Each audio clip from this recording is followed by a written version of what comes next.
Hello, good afternoon.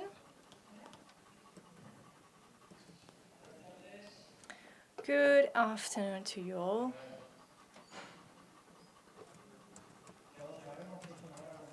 So we all know this is a very complicated, this is a very difficult time because, well, we've drank too much wine.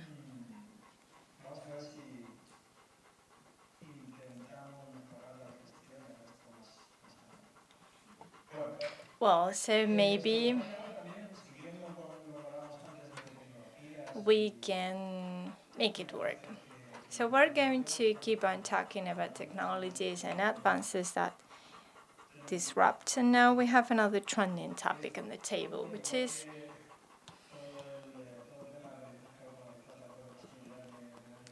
somehow related to machine learning, which is a trending topic. Another trending topic is everything related to quantum. So that's why we have invited Alba Cervera. You've seen her background, her studies. She's a young promise, and one of the promising youth in Spain. She got her PhD in July, end of June. She studied physics, university, and master's in astrophysics.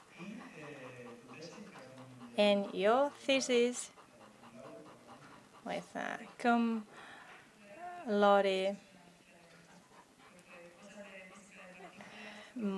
mark was about physics particles, or particle physics, sorry, and then quantum physics and physical computation or physical computing.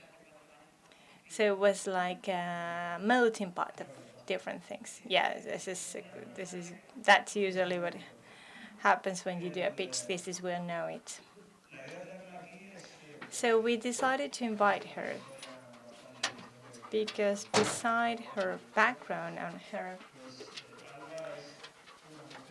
magnificent studies, she is a woman scientist and she is now in vogue and she's very promising, as I said.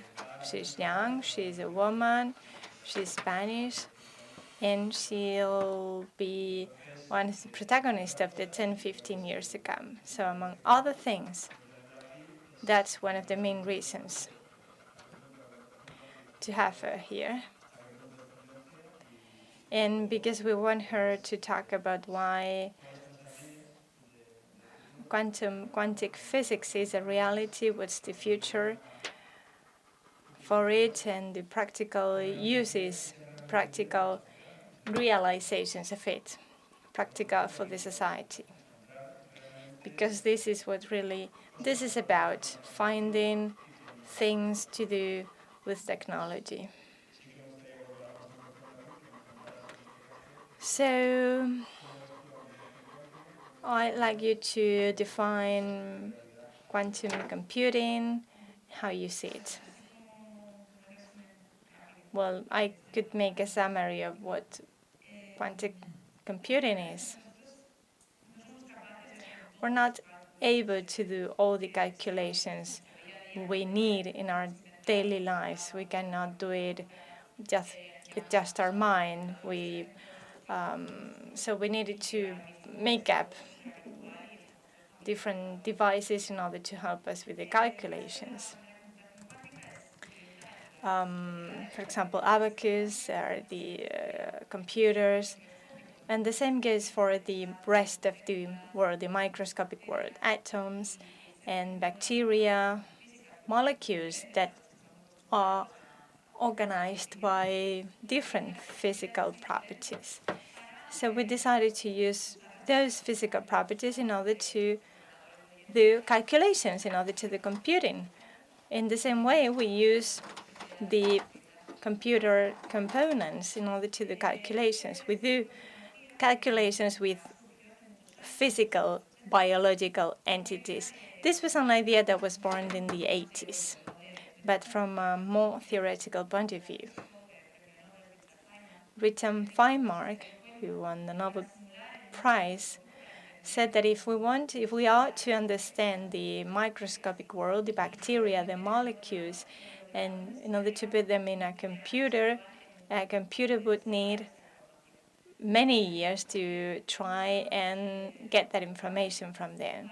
So we could use the quantum world, the quantic world, in order to try and simulate the quantic world itself. So we could create a quantic computer.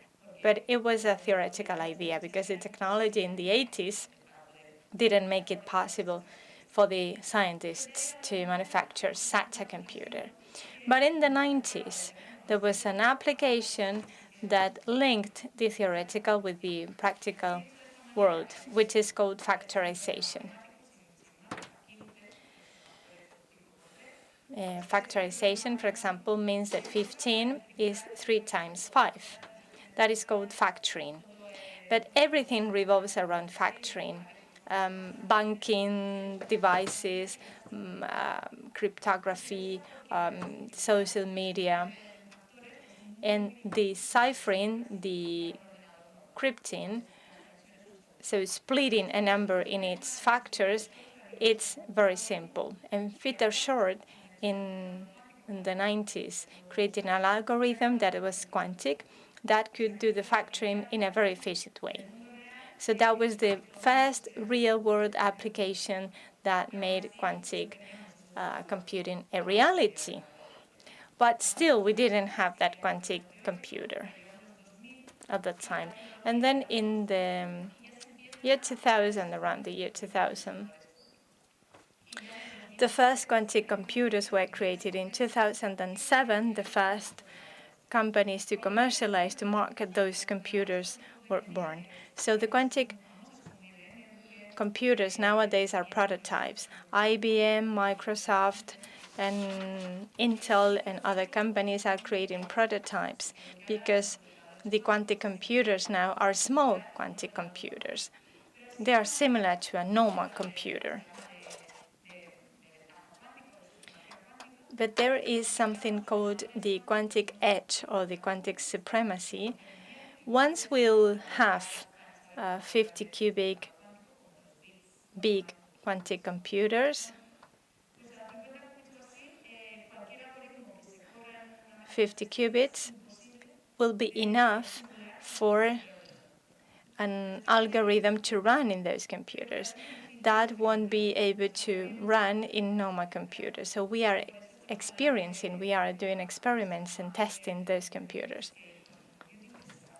We're working with near intermediate scale quantic computing.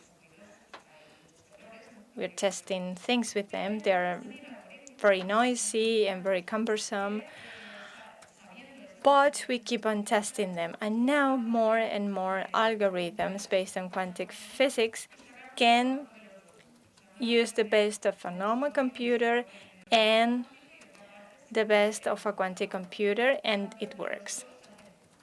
So it's like mixing a normal computer with a quantum computer in order to try and do practical things.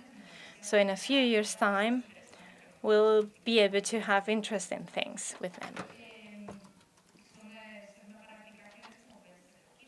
For example, for chemistry, to study small particles that need many calculations, with a quantic computer, it will be more natural to simulate them and to understand them. And that way we could create new drugs, new materials. So that's something that we will probably be doing in the future. So everything we've done in the computer world, hardware and software, is based in algorithms that has been developed for the type of computers we use nowadays. So it's somehow limited by the famous Murphy law. But when you face the quantic dimensions, they are no longer valid or useful. So I think it was in the 1990s, 1995, when there was a paper and a new computer was born. But then a lot of work is needed now in order to change the set of algorithms, because most scientists and IT experts know the algorithms that are used nowadays. All the mathematics we have used for elliptic functions and things like that will be obsolete once we start using the quantum physics. Yes, quantum computing is like starting from scratch again in computing.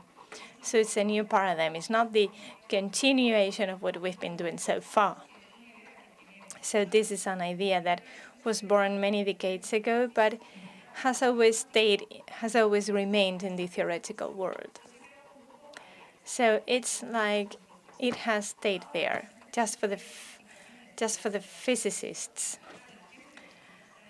Yeah, and after the short algorithm, the people studying computer sciences and on other types of computing are having an interest in them because they see it's useful.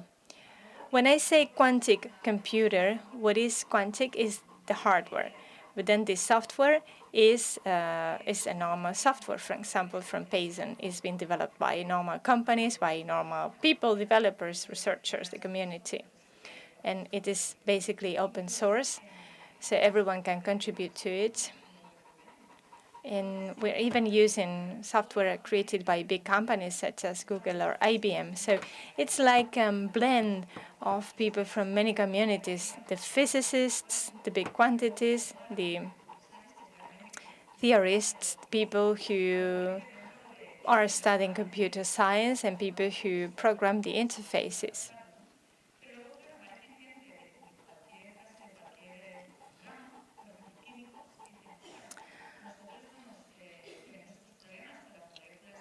But for example, we are approached by chemists who have a problem that cannot solve, and maybe with a quantum algorithm we can solve it, or people who work in the banking industry or in finance that might benefit from the use of quantum algorithms. So it's people coming from everywhere, from all walks of life, all industries, and it is expanding, is going viral. And we used to know each other because there weren't too many people, but now more and more people are approaching us because they see the incredible amount of applications it can have in the future. It's like when back in the 50s, computer science degree did not exist. It was mathematicians, physicists, and engineers who developed computers until the point in time when the first IT experts graduated. When I was in third year in my degree, I did my degree in Barcelona, and there was a new subject that was introduced in my degree when the Bologna process came through, and it was called quantum computing. So I enrolled in it, and it was just a few people. Now it's over 50 people in the waiting list to try and enroll in that subject. So now it's many people are interested in studying those things, and I enjoyed it a lot, and I enjoy myself a lot working in this because you see many breakthroughs from time to time. Every week, every month, you hear about someone in Beijing, sorry, who has done something that is really a major breakthrough. So yes, now people know what a data engineer is, what a data scientist is. So there's new professions coming up. The same will go for machine learning and artificial intelligence, new professions that have been born with all these breakthroughs. And now we have to see yet the practical uses of it, of that quantic application, that quantic computing, which is just one branch of the quantic physics. There's also quantic photography, quantic sensors. So quantic is everywhere. The radiology is also quantic. The semiconductors, GPS, transistors. So this is just the beginning of it. Theoretically, it is quite advanced because we've been working on it from a theoretical point of view for a long time. But from an experimental point of view, it's just the last few years. Because in order to get a quantum computer, you need a quantum hardware. So we still don't know which one of the technologies will be best suited for us. So that's why I say it's just been born, because we don't know what the technology will be like for the quantum PCs in the future. So this is the beginning of it. This is like the childhood of the quantum computing. And we have to be optimistic and think that we are going to be able to do it. I'm not saying that in 10 or 15 years' time we'll see some practical applications or maybe how to solve a problem. I'm not saying it's going to be a revolution yet, but because in order for us to be able to have a full quantum computing, we need to wait a little bit more. We need to be honest. We cannot make promises that we won't be able to keep, because of course all the funding we get is based on the promises we can keep, because otherwise they're gonna give us funding based on the promises or the achievements we somehow guaranteed to get, and it's not possible.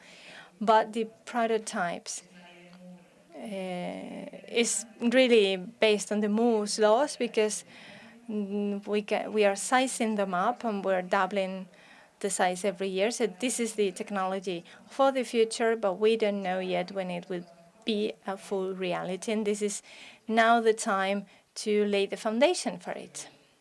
Yes?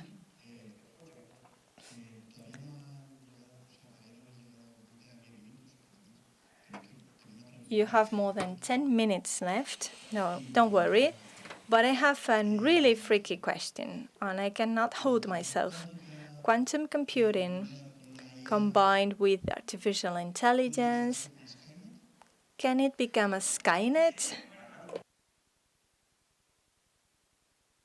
Maybe we can call it quiet. Can it really be a reality? Yet there is a whole trend of finding cool names for everything quantum. Naming is the thing, but they're not very original, because there's always something with Q. It has to start with Q. Yeah, all the names are taken. Cubata might work. Cubata cubata is a Spanish word for a drink.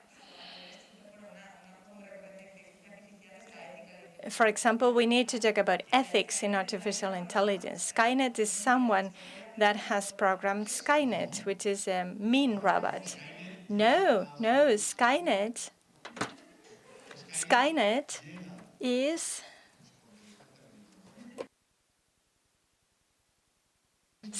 is aware of itself, becomes aware of itself, and it says, well, you're all dumbass, bastards, and I have to destroy you. Well, this is quite philosophical, and he said it was a tricky question. It's about ethics, the ethics of the artificial intelligence. We can really elaborate on that later because I have many views about it and my own opinion. But quantum computing means developing a special type of computing. So if you ask me what can you use a computer for? For many things, depending on who develops it. So that's why it is important to be patient, and instead of asking when are we going to have it, maybe we should be able to ask who will be doing it, a government, a university, a private person, because that will be important. Someone will do it, and they might be carried away and do something bad.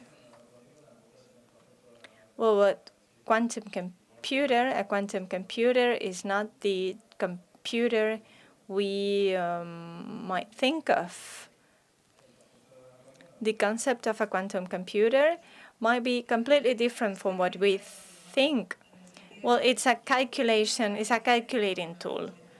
But maybe the physical image of a quantum computer is not the physical image we have of a standard computer. But now laptops, for example, well, yes, we all have the image of a laptop. But in companies, there are big computers that are not physical, they're in the cloud. The supercomputers are in the cloud, and you don't need a physical laptop to use it. And maybe, well, I don't know, maybe in 10 years' time we'll all have a quantum computer at home, I don't know. But in my opinion, a quantum computer will be used for research purposes, the same way that we don't need a computer anymore to check our inbox. We can use a mobile phone. So I think the supercomputers, the super quantum computers in the future will be hosted in the cloud. Rigetti and IBM are now offering you supercomputers that are hosted in the cloud. You can use an algorithm. They do the computing, the calculation in their servers, and then they give you the results. So you don't need a computer anymore in order to do that calculation. So I think we will be able to use quantum computers, just for example, the Mare Nostrum in Barcelona, and you don't need to own it or to have it physically at home. You can use it from the cloud. It's like in artificial intelligence when you need to train big neural networks, big neural nets remotely. And there will be hybrids between a normal computer and quantum computers. Part of the coding is done in a standard computer, and the rest of it is run on simulator. So instead of buying CPUs and screens, you will be able to buy qubits and tokens, such as the IBM computer. You buy a token and you get some limited time for calculations. As the rumor has it that you might be able to use qubits on one side and then use other things by paying extra. I was talking to her recently, and she said, well, I was listening to a radio station called Radio 3, and there was someone who was trying to explain quantum computing for dummies. And he said, well, it's like we meet up and we need to drink 30 beers, and it might be that you drink 10 beers and I drink 20, or you drink nothing and I drink 30. So that's the same thing. It's the same for computing. You might be a 0 or a 1. So it must be you might be an almost 0, and I might be an almost 1, but we know that we have to be 0 or 1. It's the same thing. I used to explain it with colors. I think I was less original. So, well, you can look for it. It's called Ciencia Bocajarro. It's one of the sections it's one of the programs in Radio 3. So we need to get to the gist of the topic, and he has not improvised the question about Skynet. He had prepared it beforehand. So in my opinion, this is an opportunity for the industry, for the scientific world, for research and development. Someone mentioned Cotec earlier. I cannot see her now. But what we know what the problem is. You do a computer, you do it for yourself. You work at the University of Barcelona. Some other people work at in other universities. But what is the current situation of the research world in Spain? I don't know if you have encountered any difficulties in pursuing your research career, because now you live in Spain, you're quitting, and you will be joining a foreign university, and we know why. Well, the first years I was doing my PhD, I didn't get any money. I applied for grants and scholarships, but I didn't get them because there were many of us and we all had good ideas. But anyway, I stayed. I did my PhD because I was living with my parents in Barcelona, so I didn't need to spend more money. But I wanted to do it. I wanted to do my PhD, and I thought to myself, I'm going to try. And then the first year, I got the opportunity to go to Oxford, and it was a coincidence. It wasn't a scholarship. It was a researcher, a Spanish researcher, that said, well, if you come to Oxford, if you don't have a scholarship, you can come to Oxford and I can pay you something. And I said, oh my God, I'm going to Oxford. It's like the cradle of the modern knowledge now. I know nothing, but I'm going to Oxford. And well, once you get there, you see there are many, many Spaniards and people from everywhere, and there's a little bit of everything. The good side of Oxford is that there is a lot of money.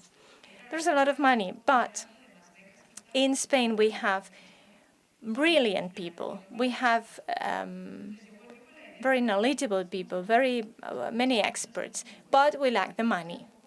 So when I went back to Barcelona, I realized that we don't lack talent or brilliance. We lack money. So I wanted to create in the BSc a group of talents working in quantum physics. So in the 2 last years, it was the first time I really started to earn money with the work I was doing. I was earning money for the first time in my life. But I couldn't quit my parents' house because, well, Barcelona is very expensive, you know.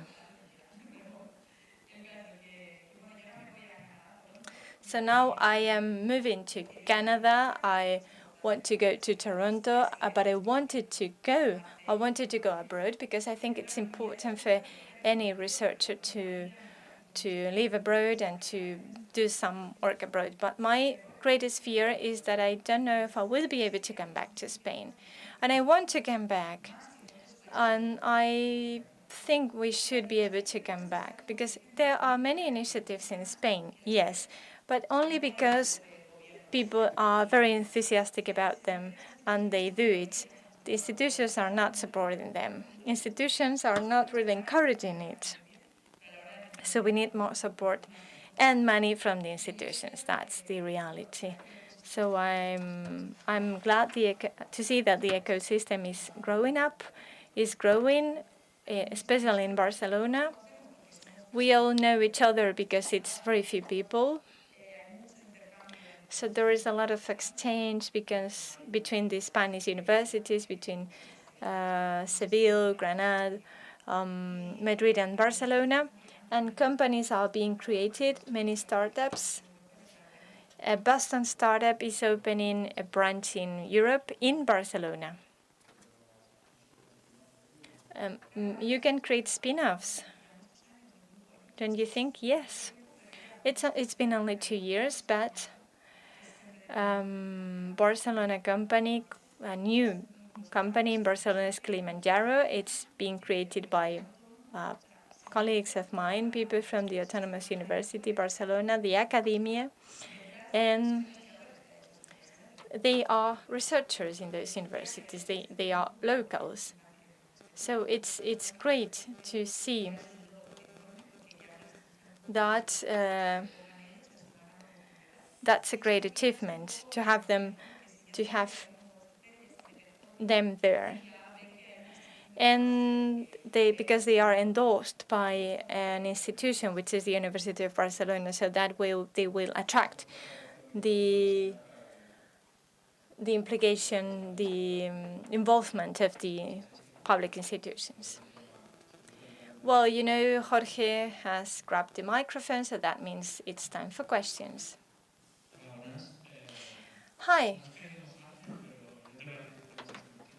I want you to take a bold step. When do you think we will be able to make it a revolution?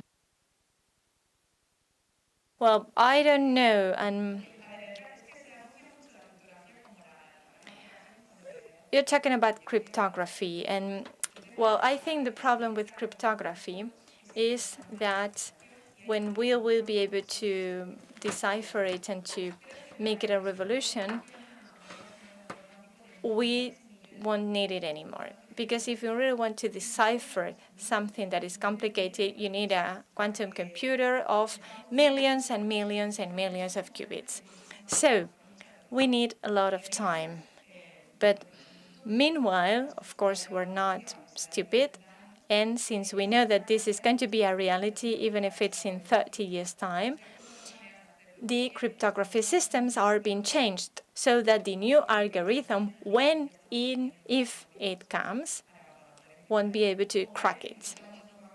So we can change the coding, the cryptography methods, or we can use quantum cryptography. So we won't need RSA or anything else or anything like that. But of course, if we use a new algorithm, if it's not a quantum algorithm, can be cracked by a new quantum algorithm.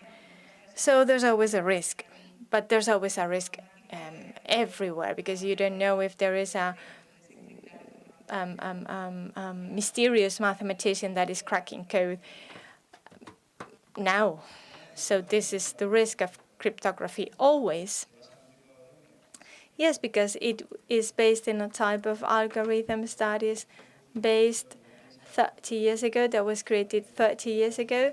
So people think that quantum computers will be able to crack the algorithms now. No, when there will be quantum computers in the future, the algorithms will be also quantum-like. So everything will be up to the standards. That's my opinion. Al hilo de lo que ha preguntado Jorge antes, quiero preguntarte a ti y a todos los que to ask you, and everyone here, if you envisage the likelihood of working with at a planetary level, at a conscientious level, if you think that we can create framework of security, a security framework that can be used globally based on the ethics that we need. Well, this is the same discussion all the time, the same discussion that goes on for artificial intelligence and many other advanced fields. Ethics has to be up to date. The ethical considerations have to be taken and have to be taken into account all the time as technology evolves. So now we are creating like the ethical standards for what you can do and cannot do with artificial intelligence. The same has to go for quantum computer. The same goes for legal standards. They're not up to date, but we are slow. The good thing is that for quantum computing, we are aware that ethics and ethical considerations and legal standards need to be up to date. So by the time we'll get there, by the time we'll achieve something, we will be able to do it faster because we can copy what has been done in other fields. So before we get there, someone will have laid the foundation for it. It is a calculation tool, so the ethical considerations will be similar to the considerations used for machine learning and artificial intelligence. So we are hyper cautious because we have learned the lesson from other fields, and instead of promising things and being blamed for promising things, and we have learned that sometimes we cannot make things right first time. Everything revolves around the Einstein's theory that he described back in 1930 something. So we had to wait until 1956 in order to really exploit it, and then many more years in order to create a GPS. So we have learned the lesson. We are making science, but we are also making science history, and we need to meet the ethical experts and really make it evolve at the same time. Nerea mentioned it earlier. The initiatives such as Science in the Parliament are really making the effort to taking science to the policymakers so that they are closer to science, and they also try to make the society get closer to science thanks to these type of initiatives. So this was the really last questions. We have to be concise and brief so we don't get to quarrel about it. This is the very last question. Well, generally speaking, adding 1 qubit is like elevating the potency of the calculation. So maybe have you tried to do, it's like increasing the power of the computer by many, many times. Well, in order to create a quantum computing, you need two things. That's why I say it's exponential, because 50 qubits is theoretically possible, but physically or practically impossible, because we need much space.